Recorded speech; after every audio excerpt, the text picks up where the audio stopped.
নমস্কার বন্ধুগণ, আপনারা জেনেই থাকবেন নিট ইউজি ভারতের অন্যতম বৃহৎ এবং গুরুত্বপূর্ণ পরীক্ষা, যেখানে শুধুমাত্র এই বছরই 23,33,297 জন ক্যান্ডিডেট অংশগ্রহণ করেছে তাদের ভবিষ্যতে চিকিৎসক হওয়ার স্বপ্ন পূরণের লক্ষ্যে এগোনোর জন্য। সেইখানে এই পরীক্ষার দুর্নীতি বর্তমানে সাধারণ মানুষের কাছে ধরা পড়েছে।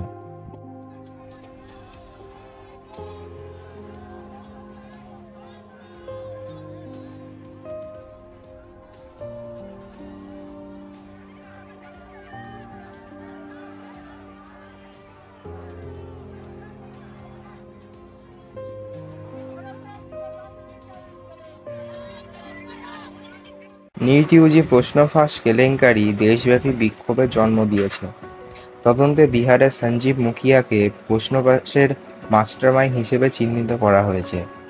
মুখিয়া, যার পরীক্ষা জেলের ইতিহাস রয়েছে, একাধিক রাজ্যে বিস্তৃত একটি নেটওয়ার্কের সাথে সে জড়িত। নালন্দা কলেজের নুরসাই শাখার প্রাক্তন কারিগরি সহকারী মুখিয়াকে 2016 সালে বিহারের পাবলিক সার্ভিস কমিশনের কনস্টেবল নিয়োগ সহ আরও বেশ কয়েকটি হাই প্রোফাইল পরীক্ষার প্রশ্নফাঁসের সাথে যুক্ত করা হয়েছিল। সিবিআই গোয়েন্দারা তদন্তের দায়িত্ব গ্রহণের পরে বিহার পুলিশের অর্থনৈতিক অপরাধ ইউনিট অর্থাৎ ইইউ এর কর্মকর্তাদের সাথে বিষয়টি নিয়ে আলোচনা করে এবং শাস্ত্রীনগর পুলিশ স্টেশনের কর্মকর্তাদের সাথে দেখা করে, যেখানে পেপার ফাঁস মামলায় গ্রেপ্তারের ফলে 5 মে প্রথম মামলা দায়ের করা হয়েছিল। এই মামলায় সিকান্দার ইদুবেন্দু, তার সহযোগী এবং তার বাবা মা সহ মোট 18 জনকে পুলিশ গ্রেপ্তার করেছে এবং মনে করা হচ্ছে সিকান্দার ইদুবেন্দু এই মামলার প্রধান সন্দেহভাজন।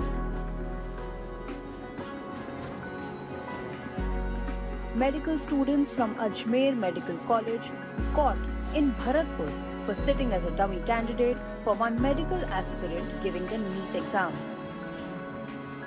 The invigilator at the exam center in Bharatpur got suspicious when the picture of Rahul Gujjar did not quite match with the person giving the exam.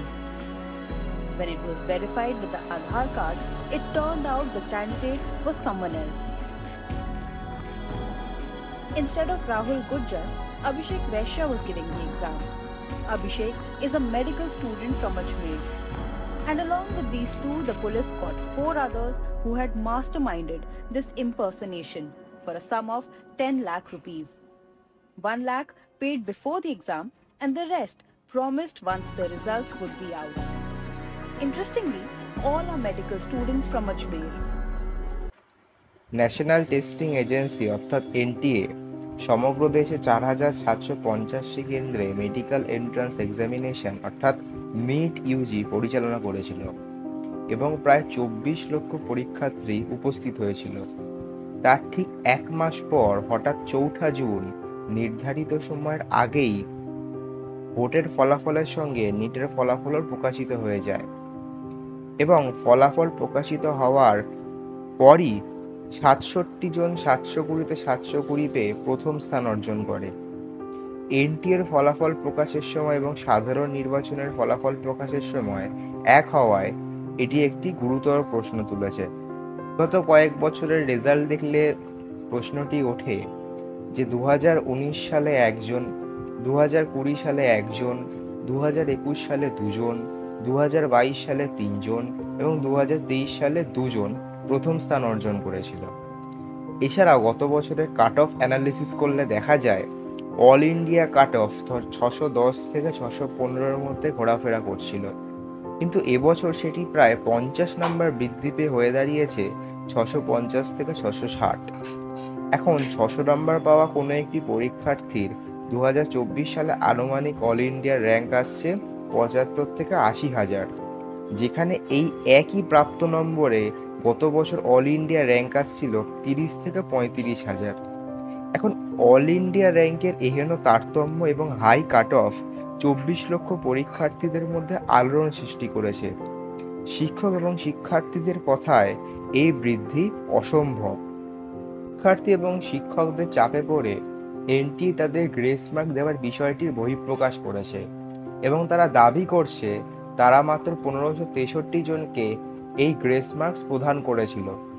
কিন্তু ছাত্রছাত্রীরা প্রশ্ন তুলেছে, শুধুমাত্র 1563 জনকে গ্রেস মার্ক দেওয়ার জন্য অল ইন্ডিয়া র্যাঙ্কের প্রায় 50,000-এর র্যাঙ্ক বৃদ্ধি সম্ভব নয়। ফলে শুধুমাত্র 1563 জনকে গ্রেস মার্ক দেওয়ার বিষয়টিকে নিয়ে প্রশ্ন এখনো থেকেই যাচ্ছে। छात्रों के भविष्य के साथ खिलवाड़ करने के लिए ये यहाँ पर बैठे हुए बेशर्मों की तरह हमारी डिमांड है सुप्रीम कोर्ट की निगरानी में यहाँ पर इंक्वायरी हो, एनटीए को डिसबैंड किया जाए। 5 साल से पेपर ऑनलाइन मोड में हो रहा था और सही हो रहा था बिना किसी प्रॉब्लम के, तो ऑफलाइन में कराने की इनको क्या ऐसी जरूरत आ पड़ी? होल्ड है, खुलवा देंगे, जूता उतरवा देंगे, कहाँ कहाँ स्कैन कर लेंगे कुछ नहीं पता है। पर इनके एनटीए द्वारा कोई पारदर्शिता है, सरकार द्वारा कोई पारदर्शिता है भर्ती में? और अगर आज मैं कुछ बताना चाहूँगा तो मैं ये बताना चाहूँगा कि पूरे के पूरे नंबर लाने के बाद भी आज बहुत से बच्चे एम्स दिल्ली नहीं पहुँच पाएंगे। तो एग्ज़ाम का पैटर्न कुछ अजीब हो चुका है। 720 नंबर पे कुछ 69 बच्चे होंगे जितनी एम्स दिल्ली में सीट नहीं है। अब एक बच्चा 720 से ज़्यादा कितने नंबर ले आए कि उसको एम्स दिल्ली मिल जाए। 718 नंबर पहली बार नीट में आए हैं, कभी 718 नंबर हो ही नहीं सकते थे क्योंकि ये +4-1 का एग्ज़ाम है। 718 नंबर कोई मीनिंग नहीं। जस्टिफिकेशन ये आया है कि नॉर्मलाइजेशन लगाया है, कुछ बच्चों ने एग्ज़ाम देर में शुरू किया था, तो 720 वाले ने अगर देर से शुरू किया था उसका 721 हो जाएगा क्या? 650 नंबर नीट में बहुत नंबर हुआ करते थे एक ज़माने में। आज 650 नंबर पे भी जो बच्चा आया है वो भी गवर्नमेंट मेडिकल कॉलेज में नहीं जा पाएगा। तो मेडिकल कॉलेज की नंबर ऑफ सीट्स बढ़नी चाहिए। কেন্দ্রীয় শিক্ষামন্ত্রী ধর্মেন্দ্র প্রধান প্রথম দিকে নিটের প্রশ্ন ফাঁস হওয়ার অভিযোগটি অস্বীকার করলেও এত বড় দুর্নীতিকে কেন্দ্রীয় শিক্ষামন্ত্রী কার্পেটের তলায় লুকিয়ে রাখতে ব্যর্থ হন।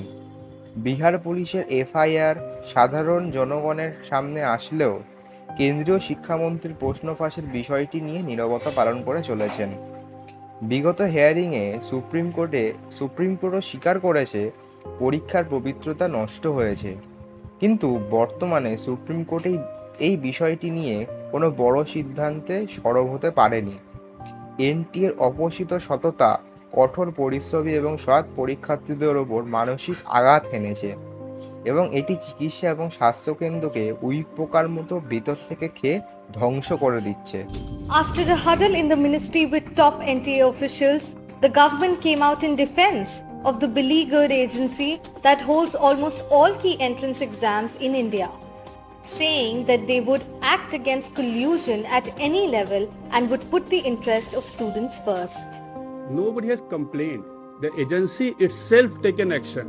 That I4C itself has taken action and caught those kind of that input and they have shared with us. That's why we have taken action. The government claims it has been proactive and took suo motu action in the case of the UGC NET cancellation based on inputs available with them to protect students' interests. अब ये matter investigating agency को दिया गया है. At this level, if we disclose any detailing, it may compromise the investigation. If any accident happen, that should not be completely attributed to that change. That's what I am saying.